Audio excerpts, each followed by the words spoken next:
Sejarah perumusan Pancasila. Yang pertama ada periode pengusulan Pancasila. Perumusan Pancasila itu pada awalnya dilakukan dalam sidang BPUPKI pertama yang dilaksanakan pada 29 Mei sampai dengan 1 Juni 1945. BPUPKI dibentuk oleh pemerintah pendudukan Jepang pada 29 April 1945 dengan jumlah anggota 60 orang. Badan ini diketuai oleh Dr. Rajiman Wedyodiningrat yang didampingi oleh 2 orang ketua muda atau wakil ketua, yaitu Raden Panji Suroso dan Ichibangase yang merupakan orang Jepang. BPUPKI dilantik oleh Lejen Kumakichi Harada, Panglima Tentara ke-16 Jepang di Jakarta pada 28 Mei 1945. Sehari setelah dilantik, yaitu 29 Mei 1945, dimulailah sidang pertama dengan materi pokok pembicaraan calon dasar negara. Menurut catatan sejarah, diketahui bahwa sidang tersebut menampilkan beberapa pembicara, yaitu Muhammad Yamin, Soekarno, Ki Bagus Hadikusumo, dan Supomo. Keempat tokoh tersebut menyampaikan usulan tentang dasar negara menurut pandangannya masing-masing. Lalu, Soekarno berpidato pada 1 Juni 1945, dan pada hari itu Soekarno menyampaikan 5 butir gagasan tentang dasar negara yang sebagai berikut. Yang pertama, nasionalisme atau kebangsaan Indonesia. Yang kedua, internasionalisme atau pri-kemanusiaan. Yang ketiga, mufakat atau demokrasi. Yang keempat, kesejahteraan sosial. Dan yang kelima, ketuhanan yang berkebudayaan. Berdasarkan catatan sejarah, kelima butir gagasan itu oleh Soekarno diberi nama Pancasila. Kemudian, sidang menerima usulan nama Pancasila bagi dasar filsafat negara atau filosofis Grundslage yang diusulkan oleh Soekarno. Yang kedua, ada periode perumusan Pancasila. Dalam sidang BPUPKI kedua pada 10-16 Juli 1945, disetujuinya naskah awal pembukaan hukum dasar yang kemudian dikenal dengan nama Piagam Jakarta. Piagam Jakarta itu merupakan naskah awal pernyataan kemerdekaan Indonesia. Pada alinea keempat Piagam Jakarta, itulah terdapat rumusan Pancasila yang sebagai berikut. Yang pertama, ketuhanan dengan kewajiban menjalankan syariat Islam bagi pemeluk-pemeluknya. Yang kedua, kemanusiaan yang adil dan beradab.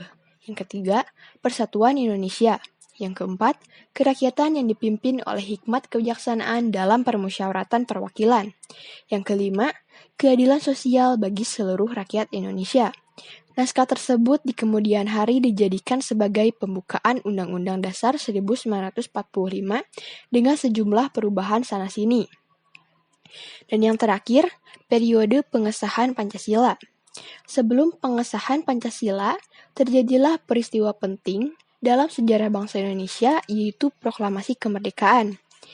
Peristiwa penting terjadi pada 12 Agustus 1945, ketika itu Soekarno, Hatta, dan Rajiman Wedyodiningrat dipanggil oleh penguasa militer Jepang di Asia Selatan ke Saigon untuk membahas tentang Hari Kemerdekaan Indonesia sebagaimana yang pernah dijanjikan.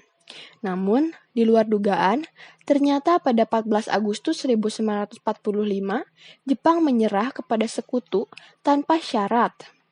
Pada 15 Agustus 1945, Soekarno, Hatta, dan Rajiman kembali ke Indonesia dan kedatangan mereka disambut oleh para pemuda yang mendesak agar kemerdekaan Indonesia diproklamasikan secepatnya.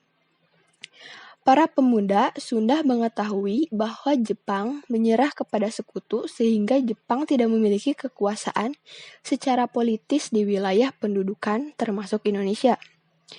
Perubahan situasi yang cepat itu menimbulkan kesalahpahaman antara kelompok pemuda dengan Soekarno dan kawan-kawan sehingga terjadilah penculikan atas diri Soekarno dan Muhammad Hatta ke Rengas Dengklok.